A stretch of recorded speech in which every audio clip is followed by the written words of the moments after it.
జయశంకర్ భూపాలపల్లి జిల్లా మహాదేవ్పూర్ మండలం అంబట్పల్లిలోని శ్రీ అమరేశ్వర స్వామి ఉపాలయంలో హనుమాన్ విగ్రహానికి సంప్రోక్షణ పూజలు నిర్వహించారు. జగిత్యాల జిల్లా కోరుట్లలోని శ్రీ వాసవీమాత ఆలయంలో మహాపురాణ ప్రవచన జ్ఞాన యజ్ఞం ఘనంగా కొనసాగుతోంది. 4వ రోజు కార్యక్రమంలో భాగంగా శ్రీ శృంగేరి శారదాపీఠ ఆస్థాన పౌరాణికులు బ్రహ్మశ్రీ డాక్టర్ గర్రెపల్లి మహేశ్వర శర్మ భక్తులకు పురాణ ప్రవచనం చేశారు. తొలుత వాసవీమాతకు ప్రత్యేక పూజలు నిర్వహించారు.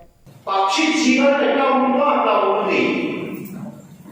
పక్షి తెల్లవారు లేవగానే